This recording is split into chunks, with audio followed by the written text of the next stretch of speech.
Assalamualaikum warahmatullahi wabarakatuh. Yang kami hormati kepada dosen pembimbing mata kuliah ilmu pendidikan adalah Ibu Laila Sari SAG MPD.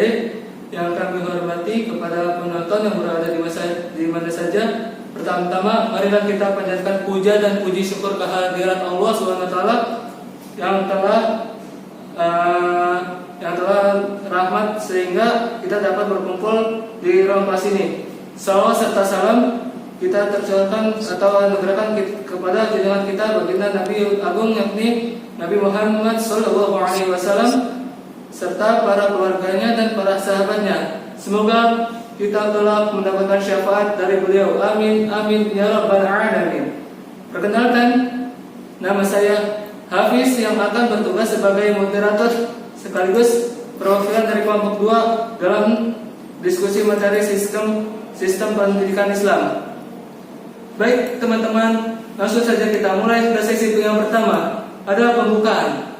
Marilah kita mengucapkan basmalah bersama-sama. Bismillahirrahmanirrahim. Selanjutnya adalah penyampaian dan penyajian materi yang saya persilakan untuk M. Jumratul Akbar membacakan materi yang pertama. Silakan. Baik, Saudara Hafiz, saya akan presentasikan tentang pengertian dan pendekatan sistem. Pengertian sistem adalah jumlah keseluruhan dari bagian-bagian yang saling bekerja sama untuk mencapai hasil yang diharapkan berdasarkan atas kebutuhan yang telah ditentukan. Pendekatan sistem adalah prosedur langkah demi langkah yang digunakan dalam memecahkan masalah bisnis atau upaya untuk melakukan pemecahan masalah yang dilakukan dengan melihat masalah yang ada secara menyeluruh dan melakukan analisis secara sistem. Jadi, pendekatan sistem adalah cara pandang atau cara berpikir menggunakan konsep-konsep sistem dalam memecahkan suatu masalah. Berikut ini merupakan ciri-ciri secara umum. Yang pertama, memiliki tujuan. Yang kedua, memiliki batas. Yang ketiga, subsistem. Yang keempat, ada ketertarikan. Berikut ini suatu komponen sistemnya. Yang pertama, input. Yang kedua, proses. Yang ketiga, output. Yang keempat, kendala. Yang kelima, kontrol. Yang keenam, feedback. Ya, perkenalkan, nama saya Bima Eka Saputra. Saya ingin menjelaskan slide berikutnya. Bila diaplikasikan dalam sistem pendidikan, Profesor Dr. Haji Rama Yulis membagi sistem pendidikan tersebut atas 4 unsur. Yang pertama yaitu kegiatan pendidikan yang meliputi pendidikan diri sendiri, pendidikan oleh lingkungan, pendidikan oleh seorang terhadap orang lain. Yang kedua yaitu binaan pendidikan yang mencakup jasmani, akal, dan kolbu.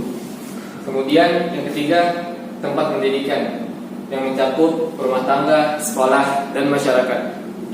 Lalu yang terakhir, komponen pendidikan yang mencakup dasar, tujuan, materi, metode, media, evaluasi, administrasi, dan sebagainya. Model perumusan sistem pendidikan Islam ada 2, yaitu yang pertama, model idealistik. Model idealistik adalah model yang lebih mengutamakan penggalian sistem pendidikan Islam dari ajaran Islam sendiri, yaitu Al-Quran dan Hadis, yang mengandung prinsip-prinsip pokok sebagai aspek kehidupan, berbagai aspek kehidupan, termasuk aspek pendidikan. Yang kedua yaitu ada model pragmatis. Model pragmatis adalah model yang lebih mengutamakan aspek praktis dan kegunaannya. Artinya, formulasi sistem pendidikan itu diambil dari sistem pendidikan kontemporer, dapat dikembangkan dalam pendidikan Islam selama tidak bertentangan dengan prinsip-prinsip dasar yang terdapat dalam Al-Quran dan Sunnah. Oke, baik. Saya lanjutkan perbedaan sistem pendidikan Islam dengan sistem pendidikan non-Islam. Next. Yang pertama, sistem ideologi. Islam memiliki ideologi at-tauhid yang bersumber dari Al-Quran dan Sunnah. Sedangkan non-Islam memiliki berbagai macam ideologi yang bersumber dari kepercayaan komunis, ateis, sosialis, kapitalis, dan sebagainya. Next, yang kedua, sistem nilai. Sistem Islam bersumber dari nilai Al-Quran dan Sunnah, sedangkan non-Islam bersumber dari nilai hasil pemikiran, hasil penelitian para ahli, dan adat kebiasaan masyarakat. Dalam Islam, nilai-nilai pada Al-Quran dan Sunnah tersebut diinternalisasikan kepada peserta didik melalui proses pendidikan. Next, yang ketiga, orientasi pendidikan. Pendidikan Islam berorientasi kepada kedua kehidupan, yaitu duniawi dan ukhrawi. Sedangkan pendidikan non-Islam orientasinya dunia semata. Di dalam Islam, kehidupan akhirat merupakan kelanjutan dari kehidupan dunia.